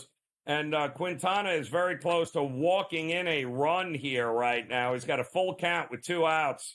They have already, the pitching coach, come out to talk to him after he gave off the leadoff home run to Altuve.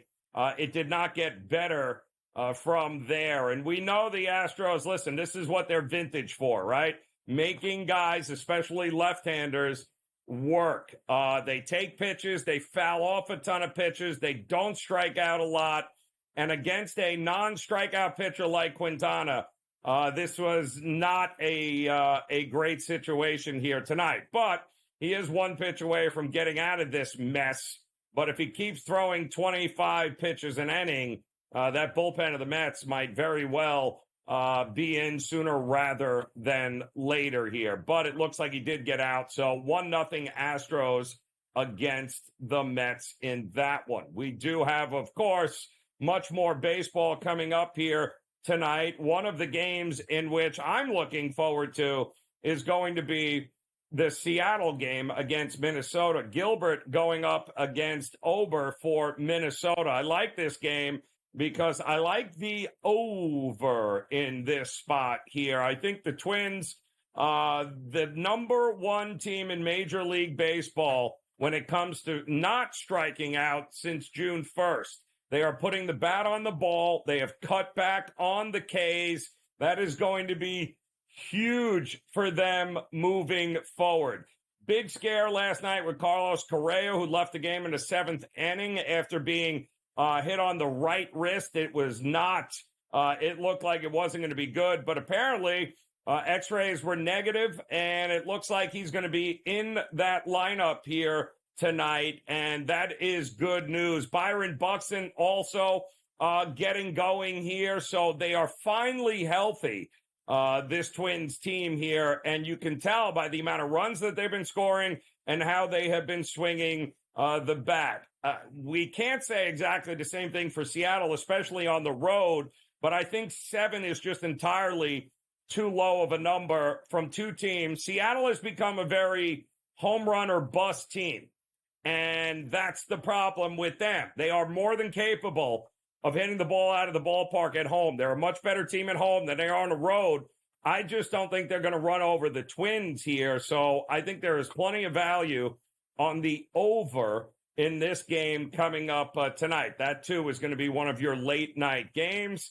Also, the Athletics are playing baseball, in case anybody cares.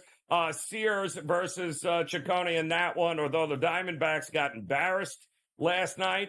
I do think the Diamondbacks, I wouldn't be at all scared at taking an over here, because I do think the Athletics will be able to get a couple of runs in against Ciccone, and we know the Diamondbacks should be able to pick off Sears here with no problem. So an over in that one there. We've got Reds, Cardinals we'll talk about, plus an update.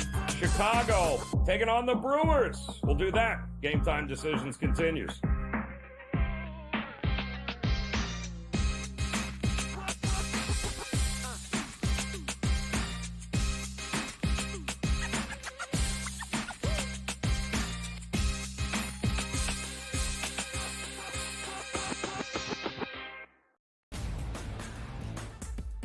Technically, despite having the most wins in both the AL and all of Major League Baseball, 52 of them for New York, no longer the best winning percentage. You expect your front offices to hit that gas pedal when it comes time to get a better team on the field post All-Star break, because the one thing that you know from the Yankees and the Orioles is what, Ben? You're going to fight with each other throughout the stretch here, and you want home field advantage. The early line, only on SportsGrid.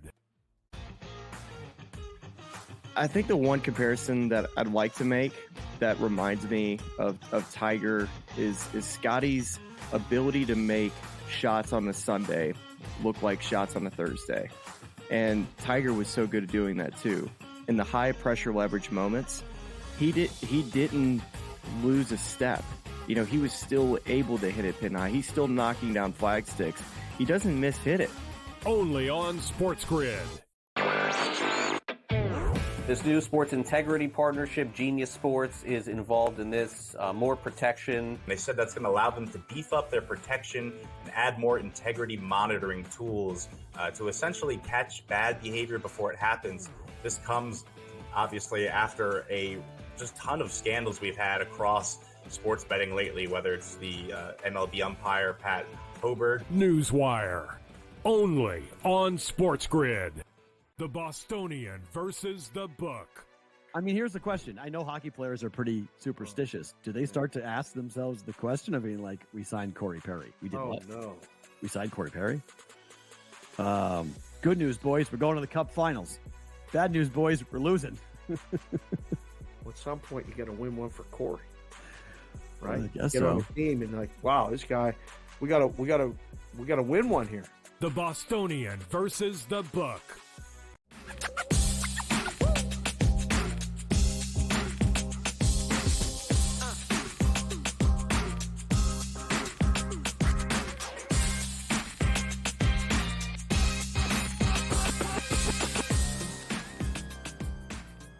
All right, welcome back in Game Time Decisions here on the SportsGrid Network. I'm Joe Raineri. A very happy Friday to you as we've got action all over the place in Major League Baseball. We're also getting ready for the NHL draft. That's going to begin in Las Vegas at the new Sphere here as a lot of teams, especially San Jose, although there does seem to be a consensus number one pick happening here in this tonight. And then after that, much like the NBA draft, a lot of people just throwing their hands up going, it could be anybody.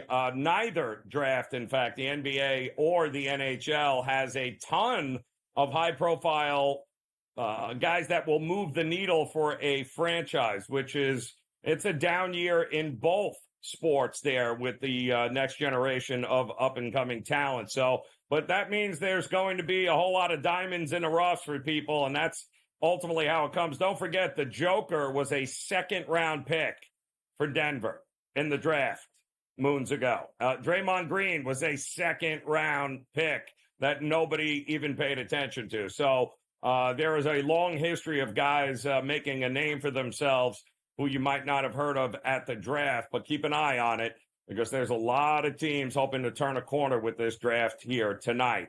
And it appears that the Atlanta Hawks are ready to go. And for changes here, if you haven't heard breaking news, is that the NBA and Atlanta, who had the number one draft pick, Ricochet, they ended up taking him number one. French player kid was absolutely a beast, part of the trio of guys that played with Wembanyama in France. And had their eyes on him, and he went number one. Great shooter, but it also kind of meant that either Trae Young or DeJounte Murray were not going to last. Somebody was going to get traded, and we just learned a little while ago that, in fact, DeJounte Murray will be heading to the Pelicans to play alongside Zion Williamson, and I think that is fabulous for the Pelicans. They ended up getting a bunch of draft picks in return, along with I believe Dyson Daniels. The Hawks are going to be getting here. So I do think this is the beginning of maybe a reset for the Atlanta Hawks, but I don't know what they're going to do with Trae Young. It has long been rumored he's not a great locker room guy. He's he's a hell of a talent, and we all know that. But can you win with just talent alone? That remains to be seen here. Quinn Snyder has got his hands full, but I love the fact that Zion is going to get a shooting guard to play alongside that can stay healthy, unlike Brandon Ingram, who in all likelihood, if he's not hurt, will be playing someplace else. I think they are definitely making a big effort to build around Zion Williamson. It's about, well, speaking of healthy, it would be great, Zion, if you stayed healthy as well. But DeJounte Murray to New Orleans, and then if you did not hear earlier today, the Dallas Mavericks have decided to part ways with a former Six-Man of the Year candidate, and that was Tim Hardaway Jr. He is gone, as they say in Dallas, but not without something in return, and that something in return is Quentin Grimes, former New York Knick, then to Detroit in this craziness, the trades, and now he will land with Luka and Kyrie here. So Grimes only set to make about $4 million, which is going to give the Mavericks a whole lot of flexibility to sign a guy like Derek Jones Jr. a little bit later this summer. And that's good news because he is a great fit for this Dallas Mavericks team. And I love what Quentin Grimes brings to the table, both defensively and scoring-wise. I think that is a great opportunity for Luka and Kyrie, and for Quentin Grimes, for that matter. It just did not work out with Hardaway Jr. here, who's making $16 million and in the final year of a contract. So now is the time to move on there. We also have an update here now in a couple of Major League Baseball games as we are going around the horn, and the Phillies have finally scored a run. It's 1-0. Phillies, end of the fifth inning here. So the Phillies do win the first five, although I don't know anybody betting the Phillies here at a minus 250 price is what they went off at here today. But they are 1-0 here, so they'll win the first five. We'll see if the bullpen can keep it going there. Somebody who burned a ticket live on In-Game Live primetime last night on the Phillies joins us here as Dave Sherapan in the house here. And I'm wondering, did you make that same mistake tonight and looked back the Phillies, who we had to watch melt down live on television last night against the Marlins, and then we learned today not one, but two of their best players now shelved here for the foreseeable future, in Schwarber and Harper. But, I mean, do you need more than one run to beat the Marlins here, Dave, is the big question. Well, we get to the bullpen. First of all, good to see you, Joe. Yeah, Thanks for bringing that back up about burning tickets. Yep. I just came from lunch, and there was a burning bush. Somebody drove by and flicked out a cigarette, and I was putting out fires, so I apologize for my tardiness. It was incredible. I'm sitting in the sandwich shop going, I think there's a fire outside, and we got buckets from behind the counter, went out, put out the fire, saved the police or fire department a trip from coming. So burning tickets last night, putting out fires today in Vegas, where they're doing the NHL draft right down the street. After the show, me and Peralta are doing next. I'm going to go down there. We got tickets to the Power Slap, so that was big news. So we're going to see the Power Slap. Then we're heading over to the Sphere, meet some people over there. big night in Vegas. I didn't know what to wear, so I said I'll wear a hockey jersey, my NHL jersey, and an LV hat for Vegas. So coordinated I the love it. whole fit. Yeah, works. Yeah. I've been trying desperately to figure out how to bet this power slap, but I can't seem to find the heading anywhere here at some spots. But I'm imagining that power slap is available in Vegas, and I'm guessing Van Zandt is probably a huge favorite at this point. Funny that I went to the weigh-in yesterday. I still don't know why they do the weigh-ins for power slap, but she was the favorite.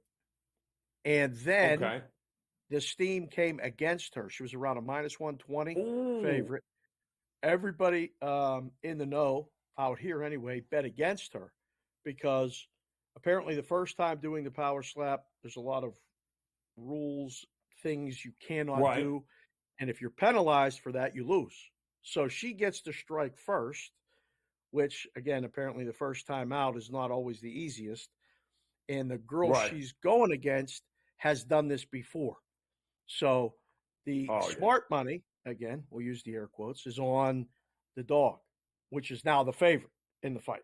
So that one tonight, big week. I mean, I haven't never seen this in person, but I was invited minutes before I came on here, and I said, absolutely, we'll be down after the show. So I'm going to catch it live, and we'll see what it's like in person.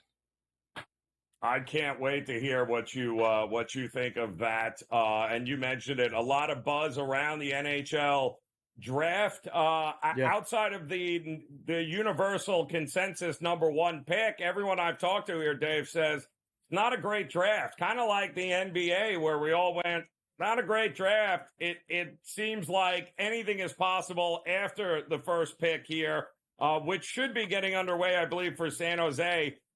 Any minute there. We'll get your thoughts on that. Plus, we'll take a look at some of these Major League Baseball games coming up that you and Peralt will handle, and we'll do that when Game Time Decisions continues.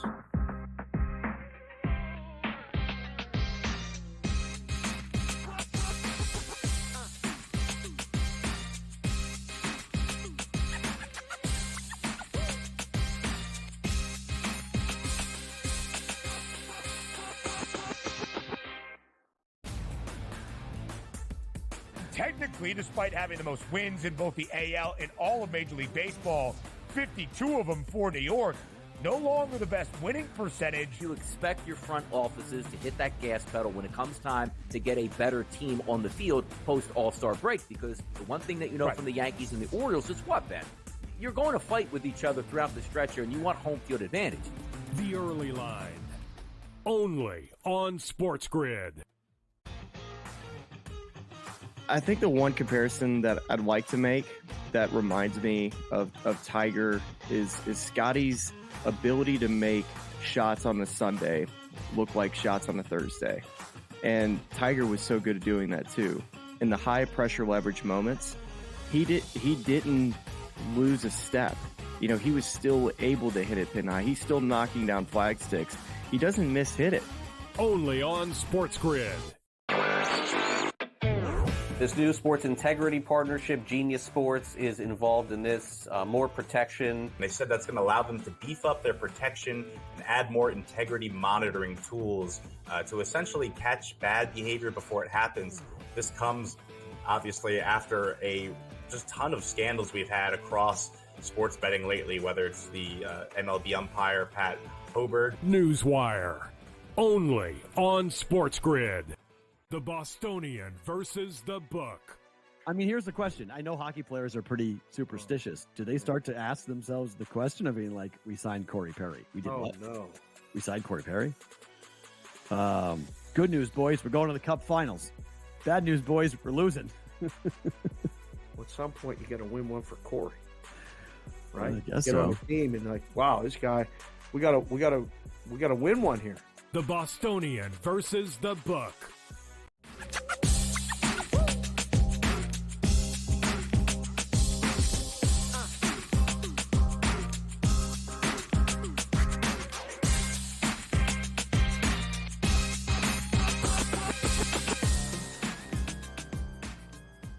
All right, welcome back in here. Game Time Decisions on the SportsGrid Network. Joe Raineri alongside Dave Sharapan. Glad to see you haven't melted in the 113-degree weather there out in Vegas.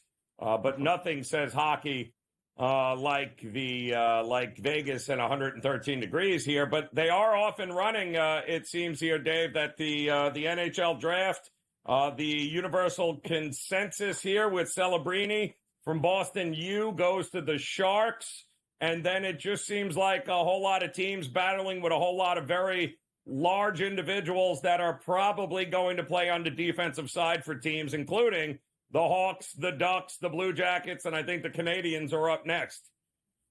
Yep, and it's pretty wild to watch what the draft has become. And it's in Vegas. It's at the Sphere. Celine Dion is walking up the pick right now. So, like, it is just one of those things where it's showtime. Vegas does the show as good as anybody. They had the NHL awards here, and they got all the trophies out on display. Apparently, they brought the Stanley Cup from South Florida, Joe, and brought it out to Vegas for the draft and for the weekend. So, your name's not on it, but I feel like you had a hand in it because you went to Game 5 and you were in the building, and then you chose not to go to Game 7, and they got it done. Correct. So, the Panthers, I think, came with the Cup to Vegas, and it may be one of those crazy weekends where we might see them and the Cup like we did last year in Vegas with the Knights. They would just pop up in places. One night they were at the Aviator game. Another night they were downtown at Fremont Street, and all the calls went out. So as much as I'll be looking for a winner tonight in the late games in the baseball, I'll be down on the strip looking for the Cup, trying to find the Cup. Oh, yeah. Well, I mean, I tend to think that they might have a backup Cup for moments like this here, Dave. It might look like the Cup, but it's not really the Cup. Like how they have like the Declaration of Independence in a museum, but it's not really the Declaration. It's just like one of these nice, I think maybe that's what we've got going on here tonight, because I just saw a picture. It was down at a local pizzeria this afternoon, so I have no idea how it made it out to Vegas that quick. I'm not saying there's anything going. I'm just thinking there's more than one Cup that might be hanging around right now. I think there's 2 Cups. I'm just saying. One real, one not so real, but one of them was at a pizzeria here in South Florida. Don't forget the parade is tomorrow. So how are you going to get the Cup from Vegas back to the parade in South Florida? I mean, I don't see how that's going to work there, but it is fun though. You're going to have a lot of fun going on there. Plus, you got UFC 303 tomorrow, which I imagine the hype surrounding this, little disappointment with Connor and his toe against Chandler. Yep. Now that's not going to be there. Pereira's there. How crazy does it get in Vegas for like a big UFC 303 match like this? Is it one of the hottest tickets in town, no matter who's fighting? So in the last couple years, the handle for the Vegas events is boosted pretty much everywhere. But in town, it becomes one of those buzz weekend towns. I'm talking like not on the level of when Mayweather fought Pacquiao or when Mayweather fought McGregor, but fight weekends here, there's a buzz. It's great. This had all of that until he broke his toe or, backed out of the fight. Now, I went to the weigh-ins this morning, hung out with John Anik and a bunch of the other guys that do the media stuff. It was so much fun. But there's this is a fight fans fight card. And there's some guys that have some really good plays on certain fights that maybe only real fight fans would know. Like if tonight, for real baseball fans, Cincinnati and St. Louis is a good baseball game. If you're not a baseball person, you might not even be interested or you might not want to make a play. But like in that, I like Cincinnati. So this Diego Lopez against Ortega is supposed to be one of those plays for the weekend, for tomorrow night. Interesting. And That turned into a bigger fight because when the main event comes off the card, these other ones get put into spots. So it's not like they just add fights; they just fill in a blank, one or two, fights. So that fight is the one that I think, I got a couple really respected people that told me Lopez is the side. What, and minus 130, 140, somewhere in that ballpark there. So there is, I still don't understand the Pereira price at minus 145, minus 150 when he beat the living snot out of Man Bun the last time out. So I don't understand why. I'm sorry, that's not, it's J Man Bun. Prozac, I'm only kidding. But he's got a sick man lid that he rolls in with. But he got the saw it in out of person him, Dave. So today. how is this not a $2 fight? He had it up today. I saw the Man Bun from 10 feet away at the weigh-in, and I was like, wow, that thing is even more impressive in person. Yes. The word on the street is that he's live. And I don't get it either. Now, this is one of those things that a lot of people, I'm telling you, the money came against them. Came on Man Bun and against Pereira. I've been here for 2 days in and around these people that are playing it, talking about it, betting it, and they said it's going to reverse. That's fascinating. I don't get it. That's fascinating. Yeah. No, I don't get it. I do not get it. I also don't get why Anthony Smith is continuing to fight when he's got a nice cushy job behind the desk in front of the camera. And every time somebody backs out, Dana White, he's like, "Hey, Anthony, you want to get back into it?" Like, why, dude? You can't get out of the first round. You're getting choked out in every, stop it. It's like, come on. Just stay in front of the camera, man. It's a much easier way to make a living here. All right, don't go anywhere there, Dave. We'll get you out of here because you got a busy night coming up. But when we get back here, we're going to take a look. I want to know what's going on with the Dodger line tonight against the Giants, which is a little strange. A lot of people scratching their head. If it's too good to be true, maybe it's true. We'll find out when Game Time Decisions continues here on the Grid.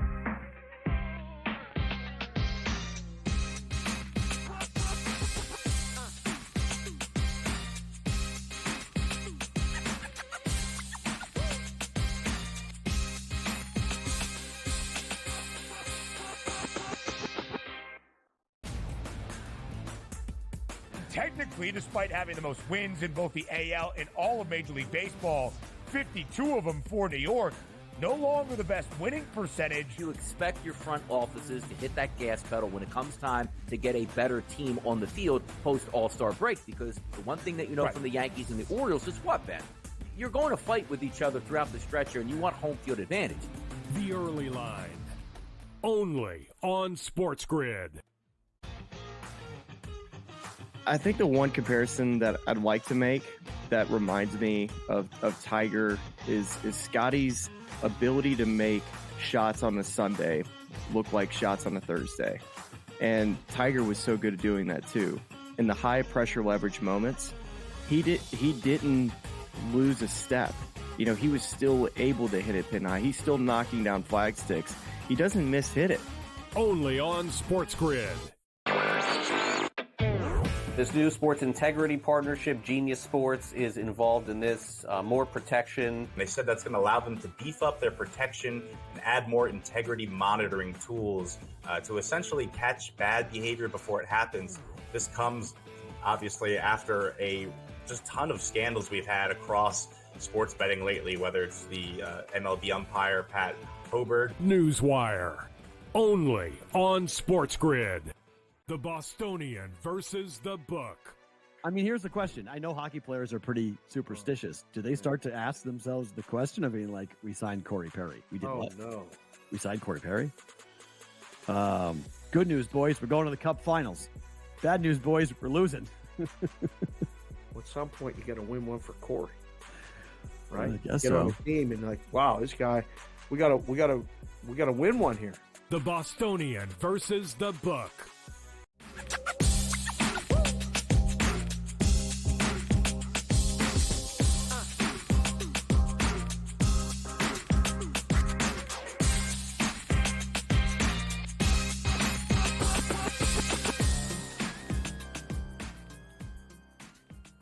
All right, welcome back in here. Game Time Decisions on the Sports Grid Network as we get ready to close out this edition. In-game live prime time with Dave Sharapan. Matty Peralt will be coming up here in just a few. And Dave, I don't know, we have breaking news here, very disturbing news, in fact, that the game of the century tonight between the White Sox and the Rockies has been delayed.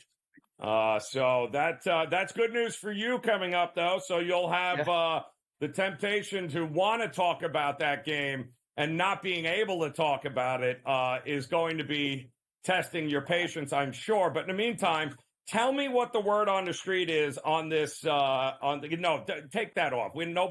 Absolutely. Let's not even promote the Colorado and Chicago. They don't even deserve to have themselves even promoted in this game. But what's up with the Dodgers price tonight? What are we missing with the price against the Giants here? It's a pick 'em, and everyone's like, why are the Dodgers a pick 'em price here? I would almost, without knowing, expect somebody to be out of the lineup, right? And I'm saying somebody, meaning Shohei isn't playing. Something's up. I don't know. The game overnight was minus 115, minus 120 area on the Dodgers, and it's been nothing but the other way all day. I mean, I just clicked refresh. It's minus 120. It's literally minus 115 and as high as minus 120 on the Giants. Now, Logan Webb has been really, really good. And when I saw it last night, I said, oh, well, I'll take Logan Webb at even money. I don't know if I take Logan Webb at minus 120, but that'll be a game that I think will go under. I think we'll see a lower scoring game. The Giants haven't been the best offense recently, and their games, although they've had a couple overs, they've gotten there with extra innings. So this is this screams under to me. And as a book guy, it screams Giants, and it's a cautionary tale to everybody watching the show that, like you said it as we went to the break, sometimes when it looks too good to be true, it probably is. I would wait for the in game for this one. That's one that I'm just not crazy about. The one game I do like late is Seattle against Minnesota. I like Gilbert, and a lot of people on the fence about that, but you give me Seattle at home, and it's a short price, and the steam is coming against them, and I understand why. They're taking the Twins. Twins have been good on the road. I think 12-3, something like that. I forget what the actual number is. I have it over here somewhere. They've been good on the road. So another one where you kind of just sit back and let it come to you. 5:15 Pacific. That's coming up next. I like the Reds against the Cardinals. That's one. That's more a play on a guy in Montas that I think a lot of people are looking to fade. So give me the Reds. All right, back in the Reds there, and the Mariners are coming, and there you go. And don't forget, you got slap action coming up here. More updates from the NHL draft, you and Peralt. So get out of here, man. Enjoy the rest of the night here in Game Live Primetime with Dave and Matt coming up here in just a couple of minutes. Enjoy it here tonight. It's going to be a great weekend out in Vegas. And it should be a great night here tonight. Plenty of great games still getting ready to go here, including the Guardians and the Royals, which just feels like we're going to get runs in. So I don't mind the over in that game at all. And the Cubs, not with Dave's money. Would I be betting them in any way, shape, or form? Give me the Brewers here tonight at home to handle business. Couple of updates, though. Astros and Mets knotted up at 1 apiece. No score so far. A pitcher's battle, believe it or not, with Vasquez there and Pivetta in at Boston there at Fenway. It's 0-0. The Braves have finally scored a run. It's been a while. 1-0 over the Pirates, and the Yankees down 1-0 still coming up top of the fourth. And Scherzer is in a battle right now against Baltimore. 0-0 in that one. There is not a lot of high-scoring games thus far that have already started. That might change as the night progresses here. Very hot and humid night across the country here. That usually means the ball's going to travel on these Friday nights. It has not so far, and the Phillies heading to the bottom of the seventh, still up 1-0 over the Marlins. And that will do it here for us in this edition of Game Time Decisions. We'll be back again tomorrow. In the meantime, In-Game Live Prime Time is coming up next. Enjoy your weekend. We'll see you again soon.